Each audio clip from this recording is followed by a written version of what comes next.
किन्नर चुड़ैल। गोरखपुर नाम का एक गांव हुआ करता था। उस गांव में ज्यादा लोग नहीं रहते थे। उस गांव में एक गर्भवती विधवा औरत रहती थी। उस औरत का नाम कमला था। कमला अपने घर में अकेली रहती थी। उसके पति की सारी जायदाद उसके नाम हो गई थी, पर सभी गांव वाले उस औरत को मनहूस औरत समझा करते थे और सभी उससे नफरत किया करते थे।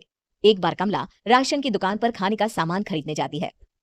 भैया जी, जरा 1 किलो दाल चावल देना। अरे हाय हाय, अरे मनहूस औरत, मेरी दुकान में अपशुगन करवाने आ गई क्या है? चल जा यहाँ से, मैं कुछ नहीं देने वाला तुझे। भाग भाग यहाँ से, चल जा निकल। भैया जी ऐसा मत कहिए, मैं गर्भवती हूँ, मुझे खाने की बहुत जरूरत है, मुझे खाना दे दीजिए। दुकानदार कमला को वहां से धक्के मारकर भगा देता है। तभी कमला रोते रोते उस गांव के किन्नरों के इलाके में आ जाती है। गांव वाले किन्नरों को उसी इलाके में रखा करते थे, क्योंकि वो लोग किन्नरों को पसंद नहीं करते थे और उनके इलाके में रहने से मना करते थे। तो किन्नरों ने उसी गांव में अपना एक इलाका बना लिया था। जब किन्नर लोग देखते हैं कि एक गर्भवती महिला रोते रोते उनके इलाके में आ गई है, तो सारे किन्नर कमला के पास जाकर उसका हाल पूछने लगते हैं। क्या हुआ बहन, तुम्हारी गर्भवती अवस्था में इतनी बुरी हालत कैसे है? तुम रो क्यों रही हो? तुम डरो मत, हम तुम्हें कोई नुकसान नहीं पहुंचाएंगे। तुम शांत होकर सब बताओ कि हुआ क्या है। मैं कमला हूँ, मैं गांव के दूसरे इलाके से आई हूँ। 2 महीने पहले ही मेरे पति की मौत हुई है। मुझे गांव के लोग मनहूस मानते हैं, क्योंकि मैं विधवा हूँ और गर्भवती भी। वहां के लोग मुझे खाने के लिए कुछ बेचने के लिए भी तैयार नहीं, जिससे मेरा गुजारा नहीं हो रहा था।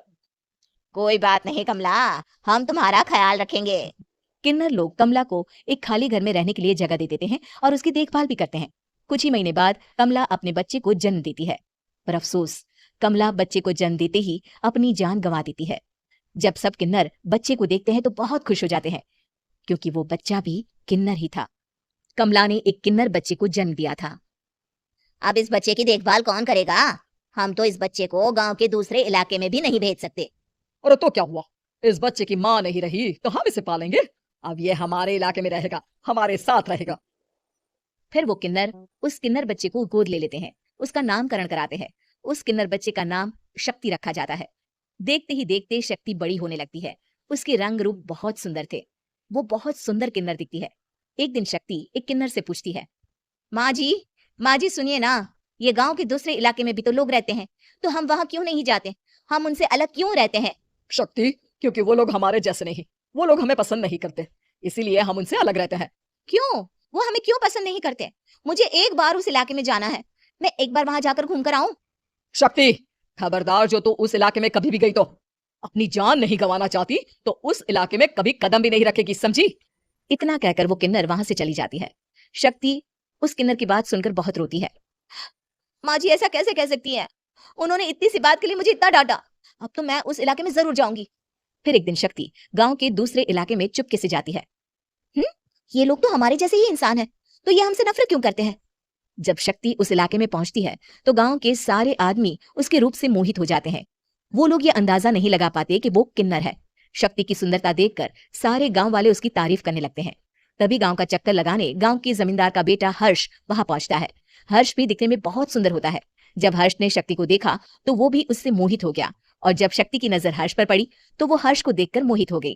आपको पहले कभी इस गांव में देखा नहीं। इस गांव में आप नए हैं क्या?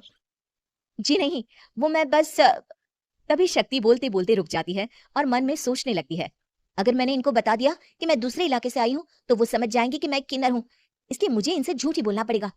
शक्ति हर्ष को कहती है, जी हाँ, मैं इस गांव में नई आई हूँ, यहाँ अकेली रहती हूँ। वैसे आप कौन है? आप भी इसी गांव में रहते हैं? जी हाँ, मैं इस गांव के जमींदार का बेटा हूँ। आपको किसी भी चीज की जरूरत पड़े तो आप मुझे बता देना, मुझे अच्छा लगेगा। ऐसे ही शक्ति और हर्ष एक दूसरे से रोज मिलने लगते। वो दोनों अपने प्यार का इजहार करने एक दूसरे से मिलने जाते हैं। तभी शक्ति का पीछा करते करते एक किन्नर वहां आ जाती है। शक्ति, शक्ति, मैं तुमसे बहुत प्यार करता हूँ। मैं तुमसे शादी करना चाहता हूँ। क्या क्या तुम मुझसे शादी करोगी? हाँ हर्ष, मैं तुमसे शादी करूंगी, पर मैं तुमको अपने बारे में एक सच्चाई बताना चाहती हूँ जो मैंने तुमसे छुपा कर रखी है। तभी उनके बीच में ही वो किन्नर आ जाती है। शक्ति, तेरी हिम्मत कैसे हुई ऐसा करने की? वो किन्नर शक्ति को खींचकर गांव के जमींदार के पास ले जाती है। हर्ष भी वहां शक्ति को बचाने के लिए पहुंच जाता है। जमींदार शक्ति और हर्ष के प्यार के बारे में सुनकर गुस्से में आ जाता है और शक्ति को गांव के बाहर निकालने की सजा देता है। शक्ति ये बात सहन नहीं कर पाती और कुएं में कूदकर अपनी जान दे देती है। जमींदार हर्ष की शादी गांव की एक लड़की से करवा देता है, पर हर्ष इस शादी से खुश नहीं होता। शक्ति अपना बदला लेने के लिए मरने के बाद किन्नर चुड़ैल बन जाती है। अब मैं इन गांव वालों को नहीं छोड़ूंगी, अब इनसे मैं अपने प्यार का बदला लूंगी। किन्नर चुड़ैल गांव वालों को परेशान करना शुरू कर देती है। एक बार वो रात को गांव के खेतों में पहुंच जाती है और वहां आग लगा देती है। सारी फसल जल के राख हो जाती है। जब एक आदमी रात को उठकर देखता है कि खेत में आग लग गई है तो वो वहां पहुंच जाता है। वो देखता है कि खेतों के बीचों बीच एक किन्नर चुड़ैल खड़ी है और वहां खड़े होकर ताली बजा रही है। गांव वाला किन्नर चुड़ैल को देखकर बेहोश हो जाता है। जब सुबह उस आदमी को होश आता है तो वो सीधा जमींदार के पास जाता है। अरे जमींदार साहब, अरे वो किन्नर चुड़ैल ने मेरी सारी फसल चला दी। अब मैं क्या करूंगा, क्या होगा मेरा? जमींदार चुड़ैल किन्नर का नाम सुनते ही सब कुछ समझ जाता है। अब वो बहुत डर जाता है। उसी रात को जब जमींदार डर के मारे अपने कमरे में सो नहीं पाता, तभी वहां अचानक से किन्नर चुड़ैल आ जाती है। किन्नर चुड़ैल जोर जोर से जमींदार के आगे खड़ी होकर हंसने लगती है और ताली बजाने लगती है। जमींदार उस डरावनी किन्नर चुड़ैल को देखकर बहुत डर जाता है। तूने मेरे साथ बहुत बुरा किया, अब मैं तुझे जान से मार दूंगी। नहीं नहीं नहीं नहीं नहीं। मुझे माफ कर दो, मुझे मत मारो। मैं कभी ऐसा दोबारा नहीं करूंगा। अब तुम जो बोलोगी वही मैं करूंगा। ठीक है, मैं चाहती हूँ कि किन्नर इलाका गांव के इलाके से जुड़े और गांव का कोई भी आदमी किन्नर समाज से द्वेष ना करे, उससे नफरत ना करे, नहीं तो मैं सारे गांव को मार दूंगी। और तुम गांव में एक नया कानून बनाओ कि अगर किसी ने भी किन्नर समाज को हानि पहुंचाने की कोशिश भी करी या इनसे भेदभाव करने की भी कोशिश करी तो उनको कड़ी से कड़ी सजा मिलेगी। हाँ हाँ हाँ हाँ, मैं ऐसा ही करूंगा। तुम जो बोलोगी वो मैं करूंगा, पर मुझे जाने दो प्लीज। तब वो किन्नर चुड़ैल वहां से चली जाती है। गांव का जमींदार किन्नर चुड़ैल का कहा मानते हुए दोनों इलाकों को एक कर देता है और नया कानून भी लागू कर देता है। तब से वहां किन्नर समाज और बाकी गांव वाले शांतिपूर्वक रहने लगते हैं।